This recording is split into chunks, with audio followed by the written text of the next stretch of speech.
Dans le cadre de sa nouvelle organisation, France Télévisions a pris l'initiative de développer une nouvelle démarche, le marketing affinitaire. Plusieurs rencontres vont être organisées autour de cette thématique avec un objectif, aller à la rencontre de tous ces publics.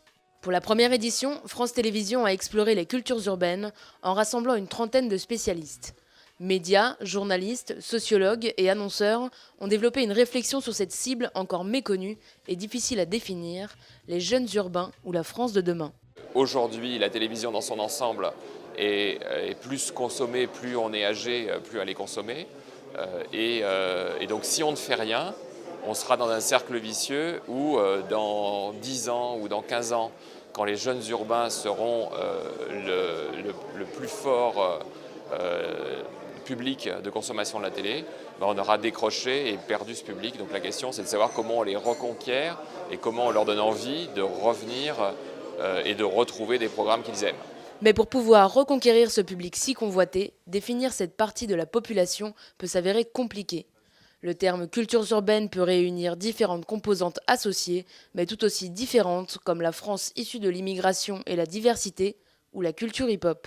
Ce qui fait la valeur de la République, ce qui fait les fondements de la République, ce sont ces couleurs. Quand je dis ces couleurs, ce n'est pas de l'exotisme seulement, ce sont ces frontières, ce sont les frontières mondiales de la France. Le fait qu'effectivement, nous sommes une nation composée d'éléments extrêmement éparses, et c'est ce qui fait sa valeur et sa richesse. Les jeunes urbains, déjà la cible n'a jamais été identifiée de manière précise, hein, et donc déjà ce qui n'est pas connu, il paraît inconnu et on a du mal à s'y adresser. Les jeunes urbains, les cultures urbaines, c'est un terme assez agréable qui désigne quelque chose qui est indéterminé. Je pense qu'une des choses principales qui est à faire quand on parle de France Télévisions, du service public et plus globalement de cette terminologie-là, c'est de savoir de quoi il retourne. Là, j'ai assisté, moi, sans participer, à une réunion hyper intéressante avec des propos hyper intéressants qui ont été dits, mais j'ai entendu parler en même temps de skateboard et de planche à roulettes et en même temps de l'histoire de l'esclavage. Et ça, ce n'est pas le grand sac dans lequel se retrouvent les cultures urbaines. On ne s'adresse pas simplement à une niche, mais à ce qui aujourd'hui fait la modernité de la jeunesse française.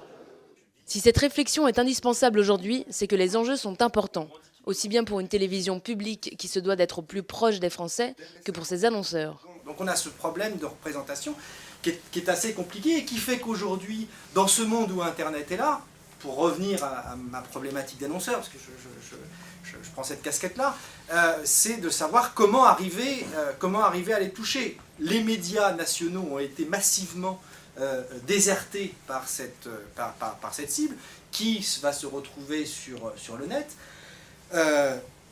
Donc il y a une dispersion nucléaire qui est complexe pour les annonceurs et coûteuse. Pour répondre à cette question, plusieurs pistes ont été évoquées, comme la production de fiction, une solution qui fait presque l'unanimité. D'une part, il faut effectivement que sur toutes les émissions qui existent, cette diversité de la population française soit représentée, mais je pense qu'il faut surtout qu'il y ait un audiovisuel et un gros coup.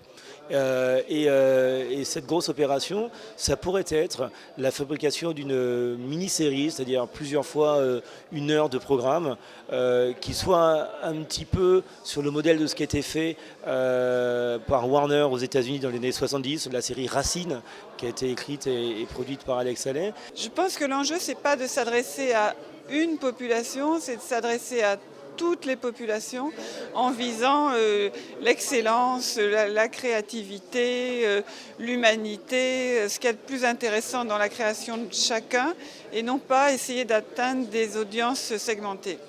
Nous allons toujours vers le soleil, pas seulement vers l'ouest, mais vers le soleil levant, de façon à ce qu'effectivement nous puissions étirer de la façon la plus grande possible notre spectre, pour qu'effectivement il puisse porter les couleurs de l'arc-en-ciel, c'est-à-dire les couleurs du vivre ensemble. Et je pense que j'ai commencé par cela en disant, nous allons porter très haut les couleurs de la République, pas seulement le tricolore, mais toutes les palettes de couleurs. Pour France Télévisions, les choses doivent continuer à évoluer et l'apparition de la chaîne France-O sur la TNT devrait bientôt offrir de nouvelles possibilités aux jeunes urbains de rallumer leur télévision.